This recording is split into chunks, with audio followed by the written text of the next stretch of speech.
En este video vamos a hablar sobre los factores que afectan la velocidad de una reacción. Antes de comenzar, necesitamos definir ciertos conceptos para que todo sea mejor comprendido. Empezaremos definiendo qué es una variable dependiente y una independiente, para que podamos identificarlas dentro de una reacción. Una variable dependiente es aquella cuyos valores dependen de los que tome otra variable. Son las variables de respuesta que se observan en el estudio y que podrían estar influidas por los valores de las variables independientes.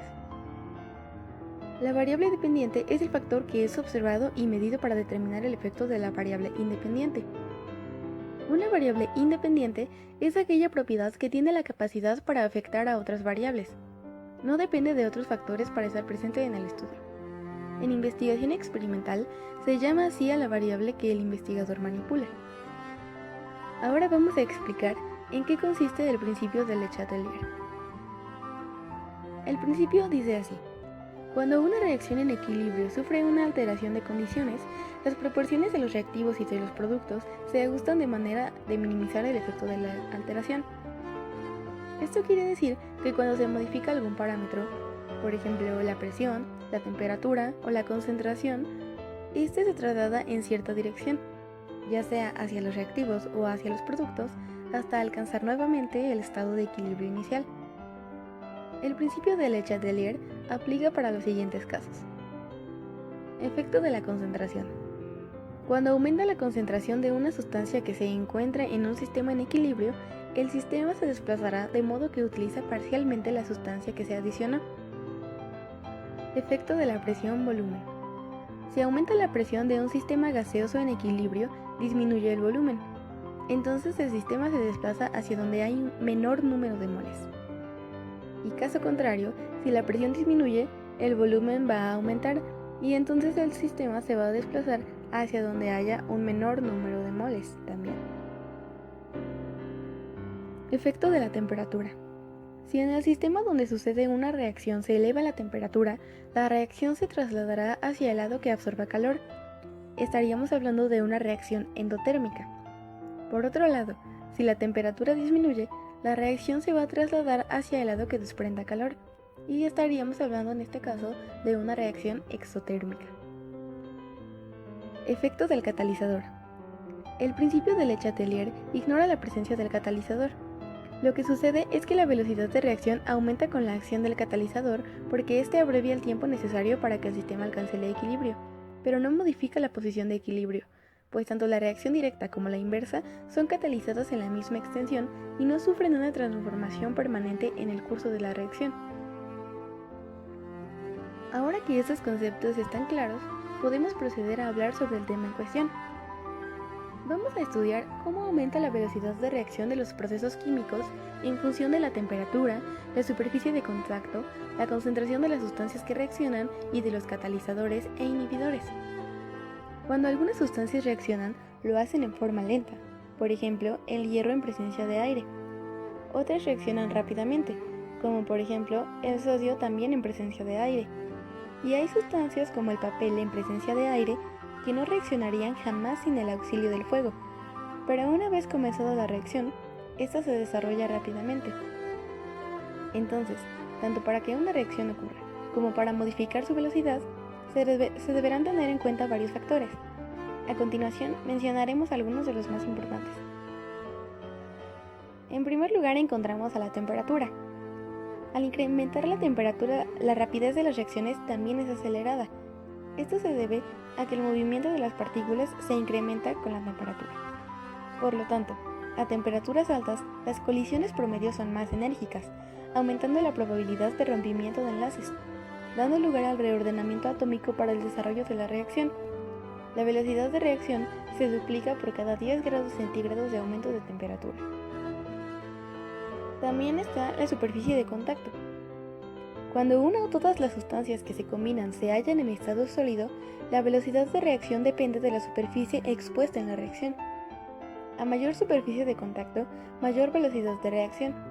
Cuando los sólidos están molidos o en granos, aumenta la superficie de contacto. Investigado todo lo relacionado a este tema, ahora aumenta la conozco los posibilidad factores que de afectan choque la y la velocidad de una reacción es reacción más veloz. y podría acelerar las reacciones que sean muy lentas. Concentración. Cuando incrementamos la concentración de reactivos en una reacción, se observa con facilidad que las reacciones son aceleradas. A mayor concentración, mayor número de partículas por unidad de volumen, y por lo tanto habrá más colisiones y más eventos de reacción. Todos los factores anteriormente mencionados se sustentan en la teoría de choques o colisiones. Esta nos plantea que para que una reacción pueda tener lugar, las moléculas de las sustancias deben chocar previamente entre sí. Por lo tanto, la velocidad de una reacción es proporcional al número de colisiones producidas por unidad de tiempo entre las moléculas de los reactivos. De acuerdo con esta teoría, cualquier factor que haga aumentar la frecuencia con la que tienen lugar dichas colisiones deberá aumentar la velocidad de la reacción. Sin embargo, no todas las colisiones que tienen lugar entre las moléculas de los reactivos van a dar lugar a productos, ya que no todas las colisiones son efectivas. Para que las colisiones sean efectivas, hay dos aspectos importantes que deben cumplirse.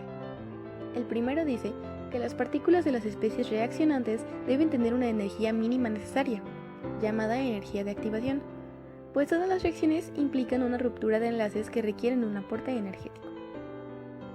La segunda nos dice que la orientación relativa de las especies que colisionan debe ser la adecuada para que la interacción sea efectiva.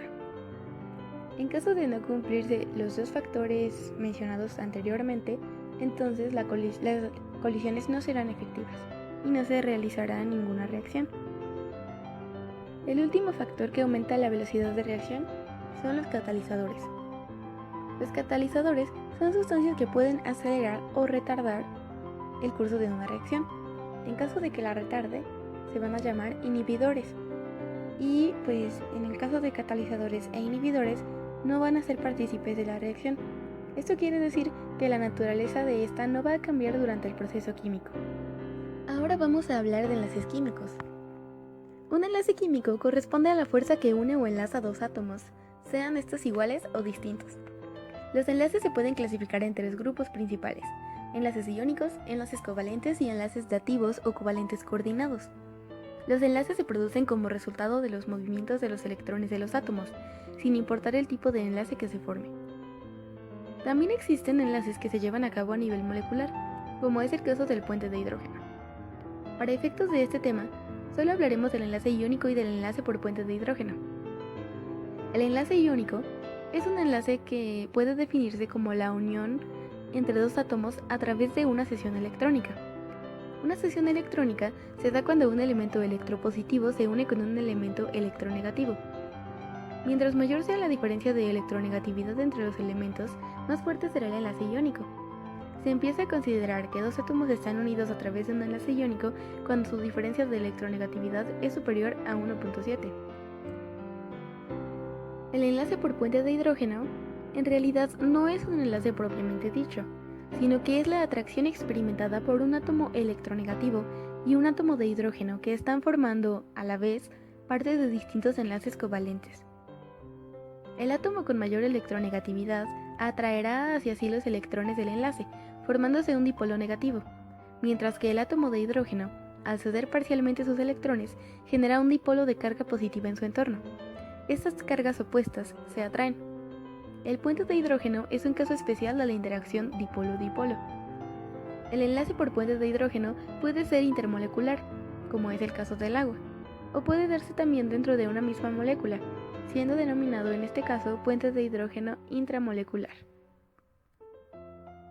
Al comparar estos dos tipos de enlaces, llegamos a la conclusión de que el enlace más fuerte es el enlace iónico. Esto se debe a que está basado en fuerzas electrostáticas entre iones positivos y negativos. El enlace por puente de hidrógeno es el más débil, porque este va a darse a nivel molecular. Por lo tanto, en el caso de las reacciones que involucren entre los reactivos alguna sustancia unida por enlace iónico, como el óxido de fierro, será una reacción muy lenta, porque los enlaces entre átomos son muy fuertes. En este caso, convendría usar alguno de los factores anteriormente mencionados para acelerar el tiempo de reacción.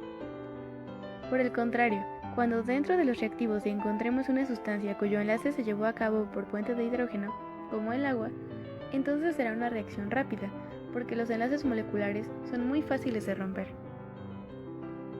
Ahora voy a explicar un experimento en el que se ven involucrados 3 de los 4 factores que mencionamos aquí para modificar el tiempo de reacción.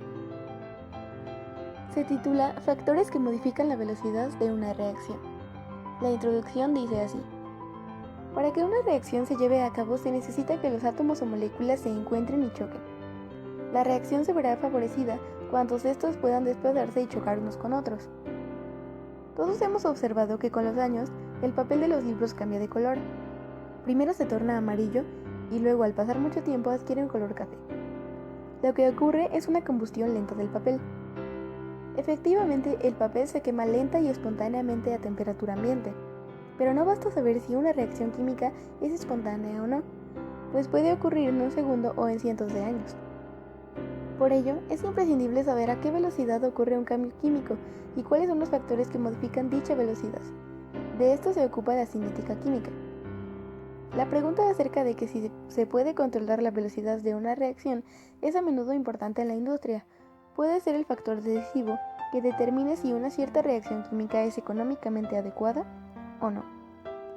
El planteamiento del problema nos dice: ¿qué factores modifican la velocidad de una reacción?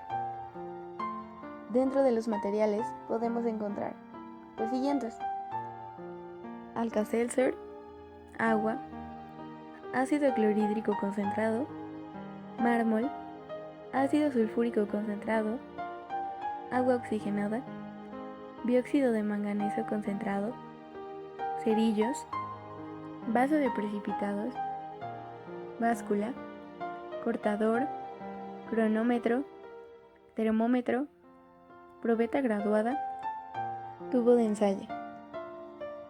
El procedimiento dice así: 1. Mide la masa de 1/3 de Alka-Seltzer. 2. Combina el Alka-Seltzer con 20 ml de agua en un vaso de precipitados de 50 ml. Mide el tiempo que tarda en llevarse a cabo la reacción. 3. Calienta 20 ml de agua hasta 40 grados centígrados y combínalos con la misma masa de Alka-Seltzer del paso 2. Mide el tiempo que tarda en llevarse a cabo la reacción. 4. Combina 20 ml de agua con la misma masa de Alka-Seltzer del paso 2, pero triturando previamente el Alka-Seltzer. Mide el tiempo que tarda en llevarse a cabo la reacción. 5. En un vaso de precipitados de 50 ml, coloca 4 ml de agua, 1 ml de ácido clorhídrico y 0.1 gramo de mármol. Mide el tiempo que tarda en llevarse a cabo la reacción. Si se desprende un gas, coloca un cerillo encendido en la boca del tubo. 6. En un vaso de precipitados de 50 ml, coloca 2 ml de agua, 3 ml de ácido clorhídrico y 0.1 gramos de mármol. Mide el tiempo que tarda en llevarse a cabo la reacción. 7. Coloca 0.1 gramos de mármol, 2 ml de agua y agrega lentamente 3 ml de ácido sulfúrico concentrado en un vaso de precipitados de 50 ml, deslizándolo por la pared del vaso. Mide el tiempo que tarda en llevarse a cabo la reacción. 8. Coloca 3 ml de agua oxigenada en un tubo de ensayo. Mide el tiempo que tarda en producirse un gas. Observa qué cantidad de gas se produce. 9. Coloca 3 ml de agua oxigenada en un tubo de ensayo. Agregue un poco de dióxido de manganeso. Mide el tiempo que tarde en producirse un gas. Observa qué cantidad de gas se produce. Coloca un cerillo en la boca del tubo. En nuestra tabla de observaciones debemos anotar el número de reacción, el factor que fue modificado, el tiempo en segundos y la velocidad de reacción si aumenta, disminuye o se queda igual. En conclusión, después de haber investigado todo lo relacionado a este tema, ahora conozco los factores que afectan la velocidad de una reacción y podré acelerar las reacciones que sean muy lentas usándolas. También, ahora sé el porqué de las reacciones químicas y los puntos que deben cumplirse para que se realicen o no. Es muy importante saber más sobre este tema, porque te ayuda a explicarte muchos fenómenos de la vida diaria.